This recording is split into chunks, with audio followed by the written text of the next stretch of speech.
going to have some fun.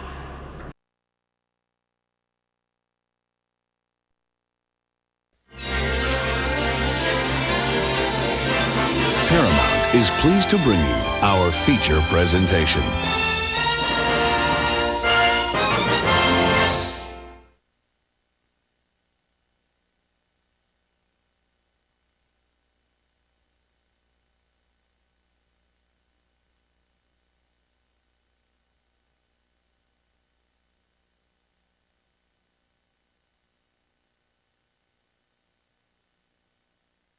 The weapons of the future are alive.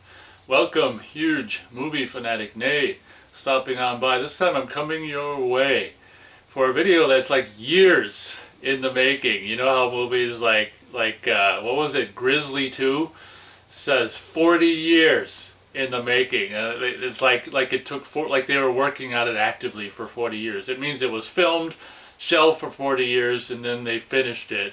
It's so funny. So this video is years, possibly 3 or 4 years in the making. Why do you ask? Because this movie has been, you know, it's had a special place in my heart back in the day, and getting to like it more and more as years go on. It reminds you of simpler times, early 90s, when Full Moon was just at their, you know, their peak.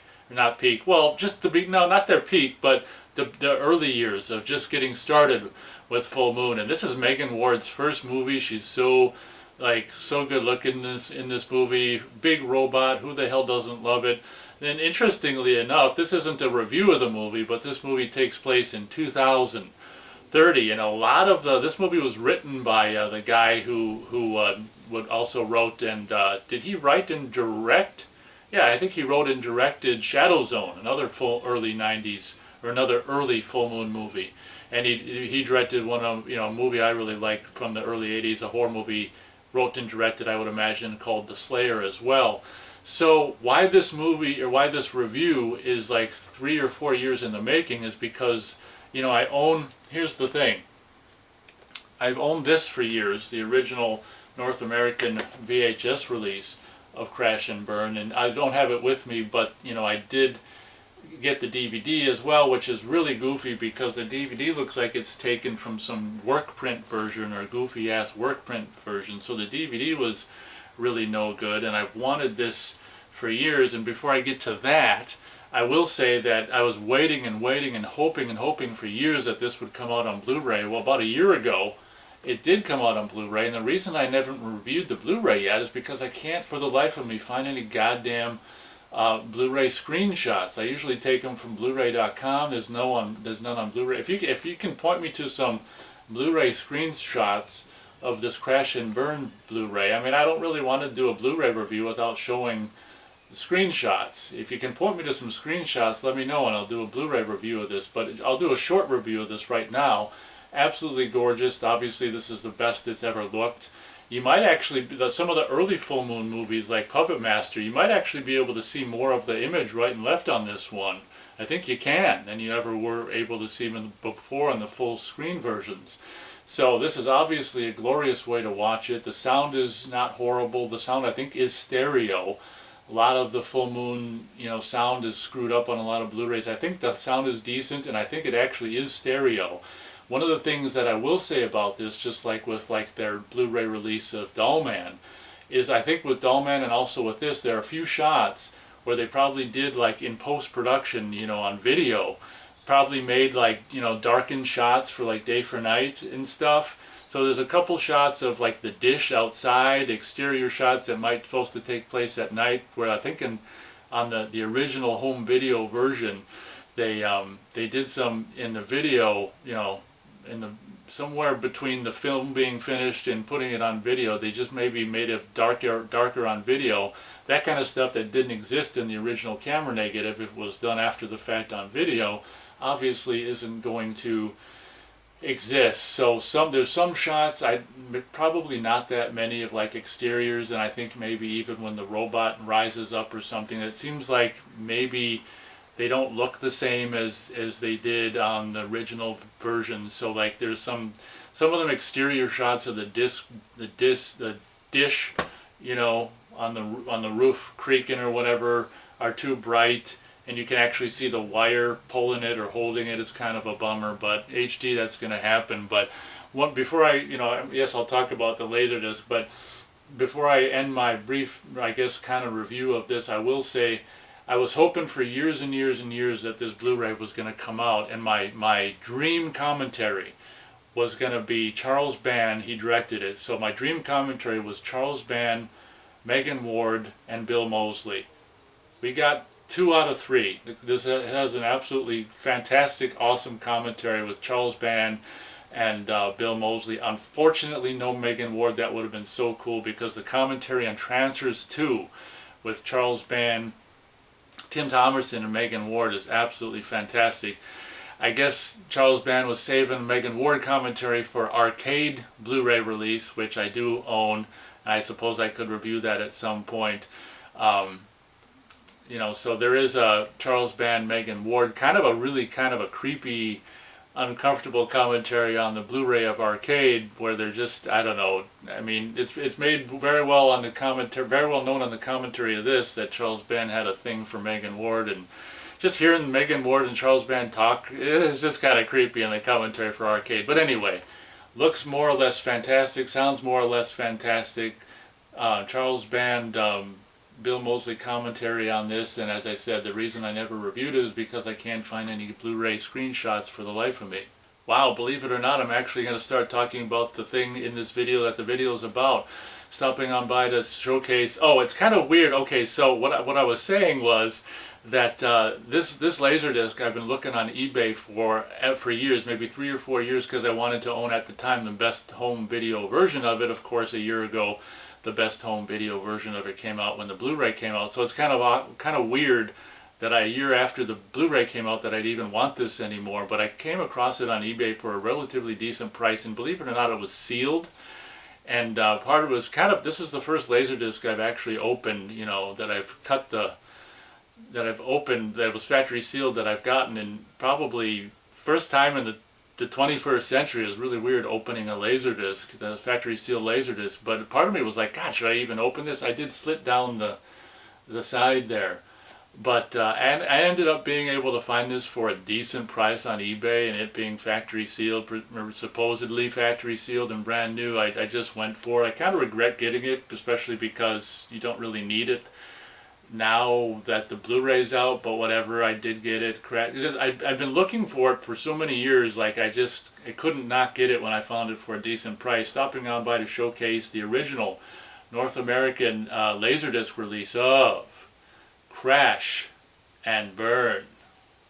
As we can see on the back here, TM and copyright 1991 by Paramount Pictures, all rights reserved, manufactured by Pioneer Video Manufacturing, by license under several pending patents, printed in USA, copyright 1991, Pioneer LDCA Incorporated.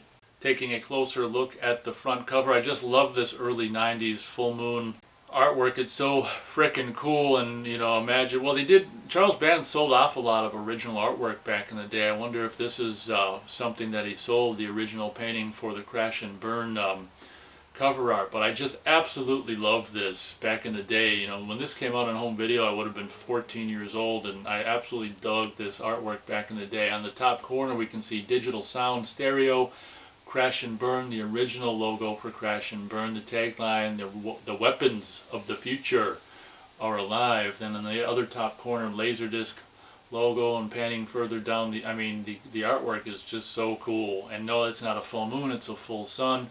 This movie taking place in 2030, when you can't even be outside without getting your face fried, like that one kid in the movie does.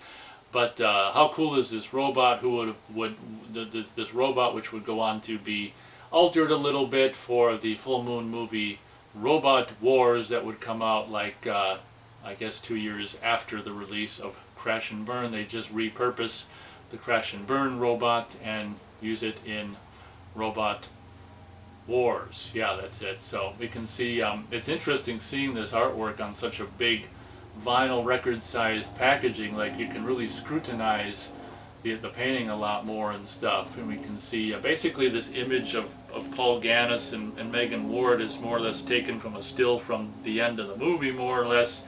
So it's like, I think they're a picture of them superimposed on the painting, and then you've also got from the end of the movie Bill Moseley here looking very kind of like Terminator-esque or Cyborg-esque, the Albert Pune movie Cyborg. They kind of got an interesting painted like explosion behind them. But I'll tell you what, being 14 years old when this movie came out, this kind of artwork is definitely going to get my attention, I'll tell you that. Bottom corner, 1991 Full Moon Entertainment logo. The other bottom corner, they were so lucky in the early years of Full Moon to be distributed by none other than Paramount. And at the time you can see, possibly, maybe not, a Paramount Communications company.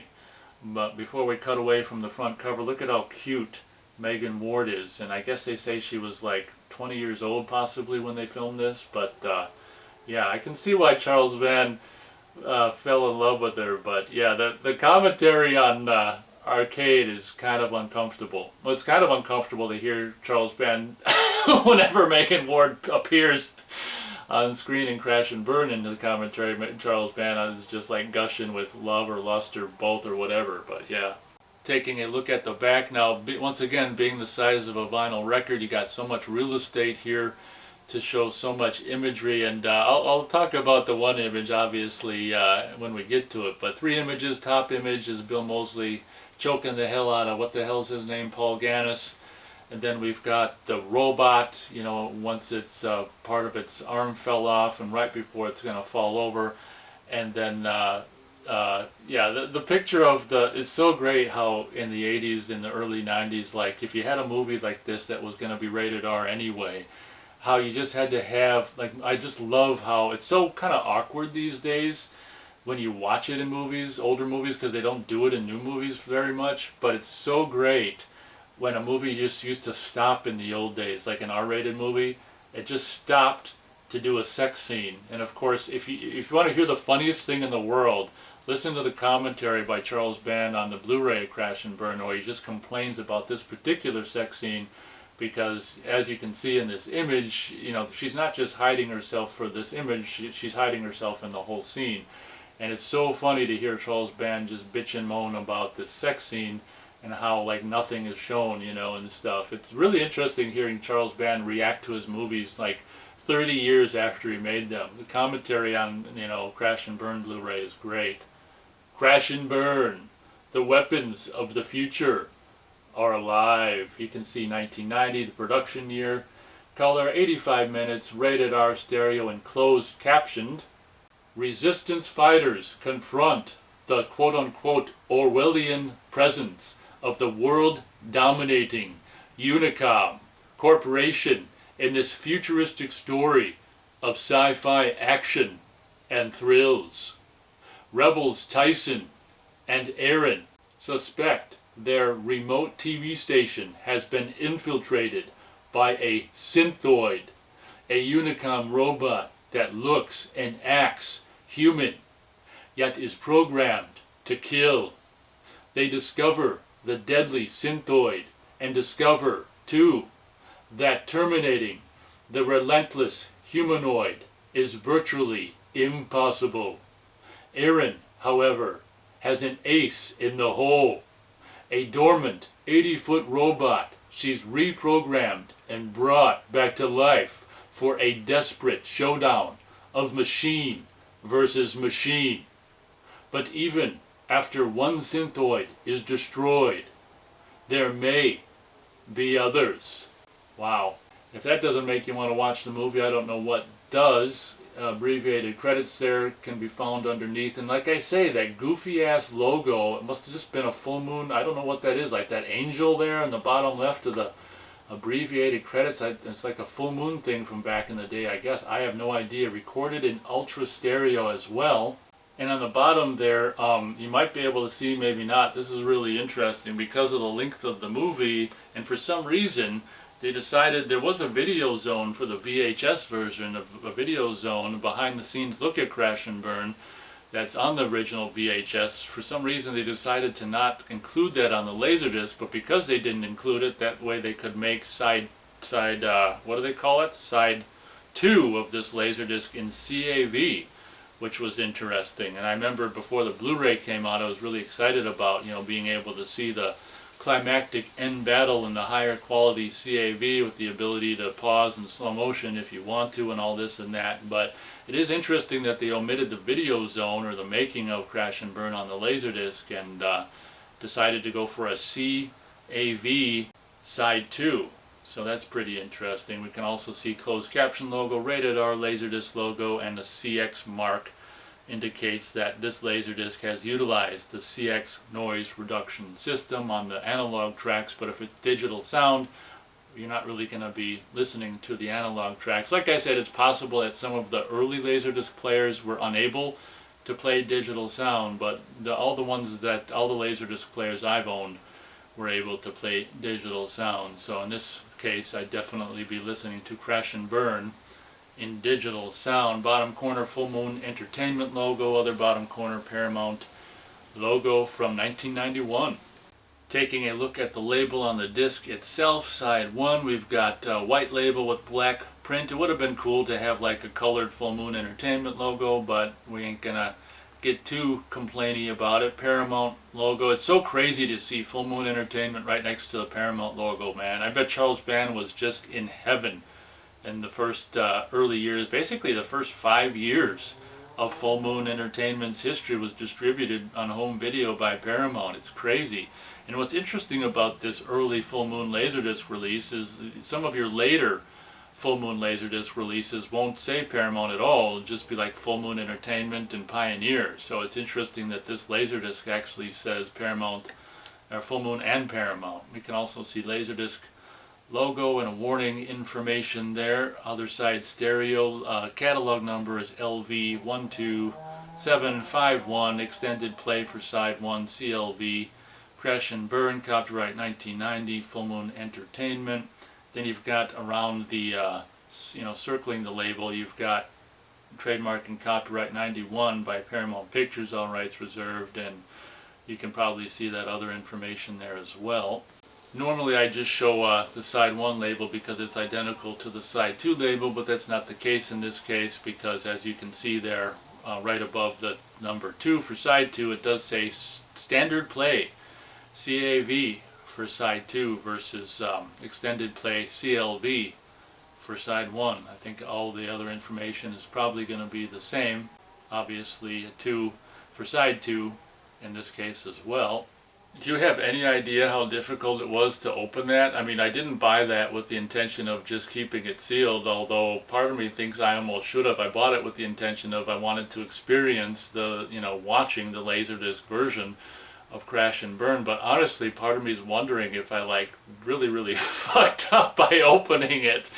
A LaserDisc from Crash and Burn from 1991. Yeah, part of me thinks I did fuck up by opening it, but what the hell good is it gonna do you just sitting there sealed? I wanted to watch the LaserDisc of Crash and Burn. So at the end of the day it doesn't matter, but feel free to let me know what you think. Did I fuck up by opening a factory sealed LaserDisc of Crash and Burn? I kind of think I did, but life goes on, whatever. But admittedly, after owning the far superior Blu-ray release and watching that last year when I got it, watching the LaserDisc version of Crash and Burn wasn't it wasn't that great. It would have probably been greater if I hadn't seen the Blu-ray version yet. It's like this whole Crash and Burn LaserDisc thing just was completely backwards. I don't know why I bought it a year after the Blu-ray came out, but I'd been wanting it for so many years. It was just habit. I couldn't stop myself from getting it. I, found it for a decent price, whatever. But I guess I kind of did a mini review of the Blu-ray in this video. But it's just in closing, I'm just replaying watching the LaserDisc in my mind, and I'm like, I've kind of felt like a fool. A year after I bought the superior Blu-ray presentation, I I think I paid around the same price for the LaserDisc that I did the Blu-ray. See, when the Blu-ray came out, I gave, because Full Moon a lot of times they'll sell a Blu-ray themselves initially like 2 or 3 months in advance before Amazon sells it. So when Full Moon, like it was like I think March or April last year, when they put Crash and Burn for sale like $25, I'm like, you know what? I'm so grateful that they finally put it out. I'm going to pay $30 with shipping. I'm going to give Full Moon the money. It was worth it. And I got to see, because I want to say like the official Blu-ray release of Crash and Burn wasn't until like June of last year. Like if you look on Blu-ray.com, I think it says like June or something. I was able to see it in like March or April. I paid the whatever it was, $30, and with shipping and stuff. But I was happy to, after waiting and waiting, I was so grateful to like Charles Band for putting out a Blu-ray of Crash and Burn and commentary with him and Bill Moseley. I'm like, here's my money. I was just so happy to give, Full Moon the money direct, and I was able to see the Blu-ray like, was it 2 or 3 months before it, came out everywhere or whatever. But yeah, as you might be able to tell, Crash and Burn holds a special place in my heart. Once again, written by the guy who wrote and directed Full Moon's Shadow Zone, an early Full Moon movie as well. And I think he's a pretty good writer. And incidentally, when Charles Band and Bill Moseley were watching it on the commentary, Charles Band actually said, "This is really well written. I wonder who did it.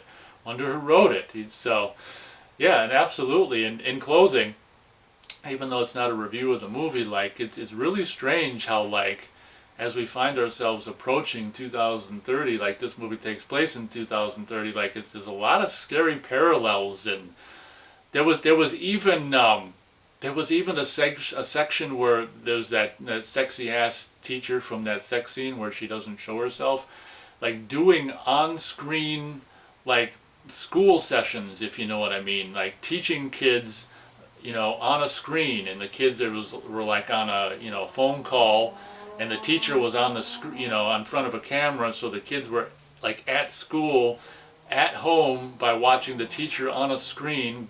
Granted, this movie takes place in 2030, not 2020, but you see what I'm saying. Who knows? If we're unfortunate enough, maybe by the time we get to 2030, they'll be doing that same bullshit again. But anyway, this video was way too long, and apologies, oh my god, but that can happen with this video. I guess before I make it any longer, I'll end it now. If you made it all the way to the end, thank you very much. Hope you guys enjoyed the video. Thanks so much for watching, and as always, we'll catch you on the next video.